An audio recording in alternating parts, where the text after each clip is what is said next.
Good morning, boys and girls. I'm back again to read a few stories. This one is called Purple, Green, and Yellow, and it was written by Robert Munch, and the illustrations are by Helene Desputeaux. So here we go. Bridget went to her mother and said, "I need some coloring markers. All my friends have coloring markers. They draw wonderful pictures. Mommy, I need some coloring markers." "Oh no," said her mother. "I've heard about those coloring markers. Kids draw on walls, they draw on the floor, they draw on themselves. You can't have any coloring markers." "Well," said Bridget, "there are these new coloring markers. They wash off with just water. I can't get into any trouble with coloring markers that wash off. Please get me some of those."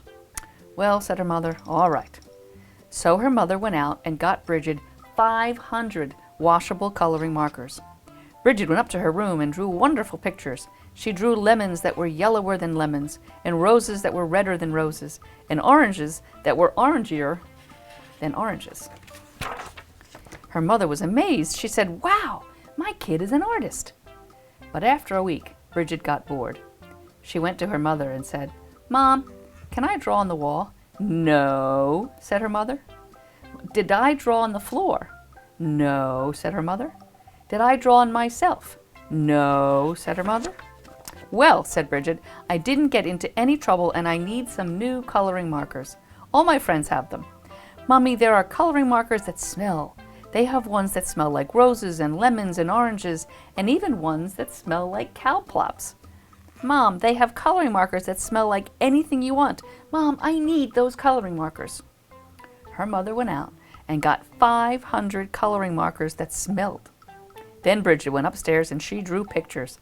She drew lemons that smelled like lemons, and roses that smelled like roses, and oranges that smelled like oranges, and cow plops that smelled like cow plops. Ew. Her mother said, "Wow, my kid is an artist." But after a week, Bridget got bored. She said, "Mom, did I draw on the floor?" "No," said her mother. "Did I draw on the walls?" "No," said her mother. "Did I draw on myself?" "No," said her mother. "Well," said Bridget, "I need some new coloring markers. These are the best kind. All my friends have them.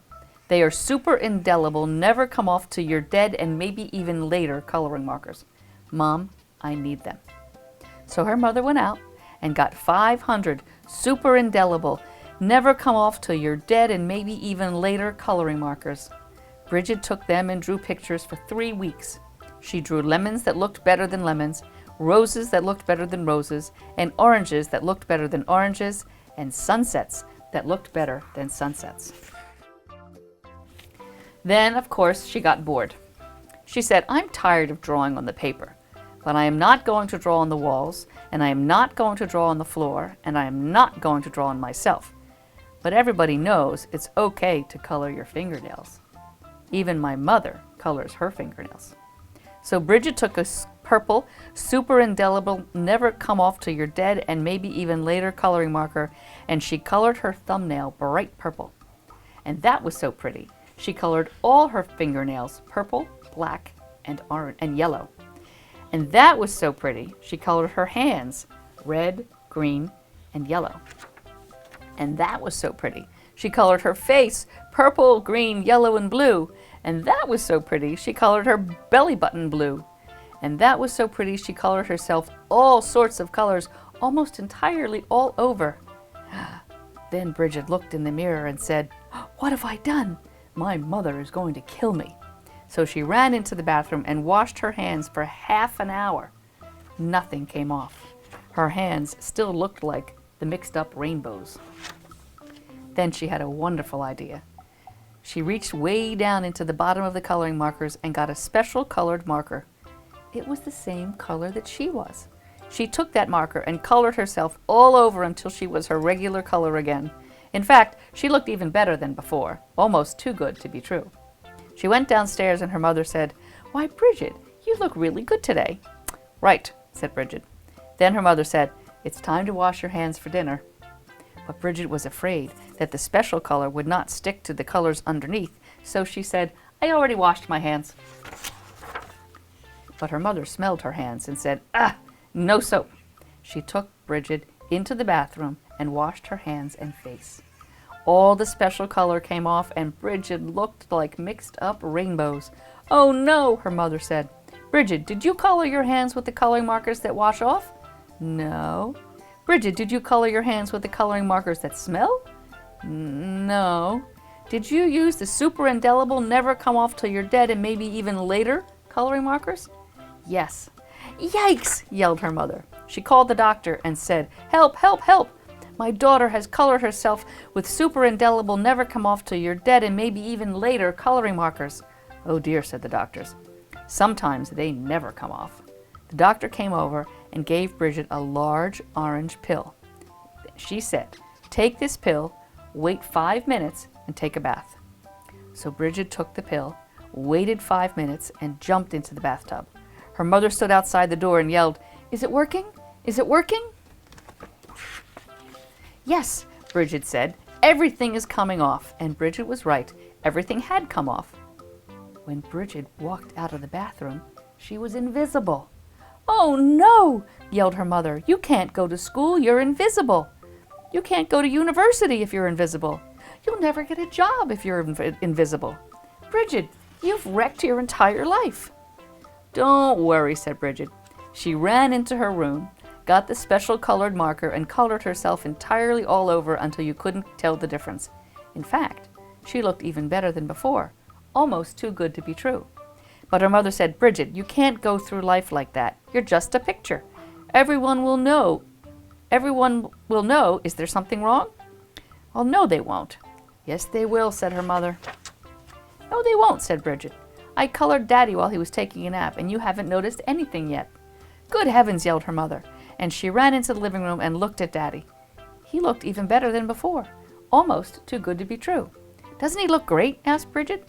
"I couldn't even tell the difference," said her mother. "Right," said Bridget, "and neither will he. As long as he doesn't get wet." The end. I didn't know that there were coloring markers that were super indelible, never come off till you're dead, and maybe even later coloring markers. I don't think I want to buy them. So the next story is another biography about a musician.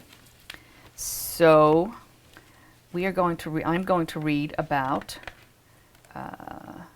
Gilbert and Sullivan, who were two gentlemen.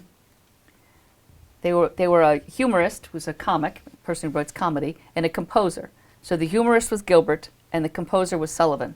And together they wrote some very funny musical compositions, some what they're called comic operas. So they wrote them. Sir William Gilbert and Sir Arthur Sullivan were not friends, but somehow, mostly by letters, they collaborated for 20 years on 14 operettas. Gilbert wrote the words. He was the tall one, grouchy and a bit sloppy. That's Gilbert, and that's Sullivan. He said something funny every time he opened his mouth. He quarreled with everyone and was frequently in court, suing people. Once he drew a picture of himself saying, "I like pinching little babies." His kind of humor was very different from the proper style of the times. He called it topsy-turvydom. Sullivan wrote the music. He was the short, charming one, a born showman. Gilbert married a woman he called Kitten, and she published Kitty's Cookery Book, which was a collection of recipes. They had no children, but pets, ordinary ones, as well as monkeys, parrots, turkeys, and a bee named Buzz Fuzz. And they treated these pets like people. Each pet had its own bed and its own toys. Sullivan dated several glamorous women, but never married. Sullivan kept 20 volumes of diaries, so personal that he had brass locks for them. He loved Shakespeare. He loved fancy food. He hung around with royalty at garden parties and was so sociable that he could compose his music with people around him. He smoked endless cigarettes and had expensive tastes. Gilbert kept few diaries. He hated Shakespeare. He liked plain food, steak pie, cold boiled beef, cheese, and beer. He spent his days writing, coaching rehearsals, and playing tennis. He needed peace and quiet. Gilbert and Sullivan last met when they took a bow together at their final operetta. They came on stage from different directions and wouldn't speak to each other. Sullivan died of bronchitis at age 58, and the last words he wrote in his diary were, "I am sorry to leave such a lovely day." "A Gilbert is no good without a Sullivan," Gilbert said after Sullivan's death, and he died 11 years later at age 74. He dived into his lake to save a woman from drowning, and he had a heart attack. So what did Gilbert and Sullivan have in common? First, a strong sense of humor. Sullivan said, "I was screaming with laughter the whole time about the first script that Gilbert brought him. We always saw eye to eye," Gilbert once said, when talking about their reactions to jokes. Both worked hard. Sullivan said that musical composition, like everything else, is the outcome of hard work. "If I had waited for inspiration, I am afraid I should have done nothing." They were perfectionists about how their works were on stage, and they planned every detail. Gilbert was known as a tyrant with the actors. He could swear for 5 minutes straight without repeating himself. The operettas made them both rich. Gilbert's last house was in the country with many servants, and he had 100 acres of farmland around him. He drove a Rolls Royce. Sullivan lived in a lovely apartment near Westminster Abbey. Mostly what they had in common was their work. Operettas that poked fun at the English government, art, and fashions. And because of the special Gilbert and Sullivan combination of the wise and the silly, even people who have never been to England have been royally entertained ever since. So here's some little tidbits about Gilbert and Sullivan. First, although Sullivan was the most successful serious English composer of his time, his only work remembered now, besides the operettas, is the hymn "Onward, Christian Soldiers." And when he was 2, Gilbert was kidnapped and held for ransom in Italy. He never forgot the experience, and it later inspired the plot of The Gondoliers. Gilbert got the idea for the Mikado, which is one of their operettas, when, after a fight with Sullivan, he was pacing in his study, and a huge Japanese sword on the wall suddenly crashed to the floor. He had to rewrite the plot 11 times, but this turned out to be the most successful English opera ever written.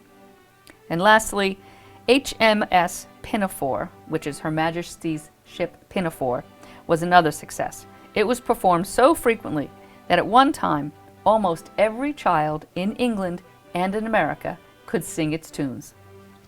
So that's the end of that, the lives of the musicians. I hope you enjoyed these stories, and I'll be back another day. Have a great time.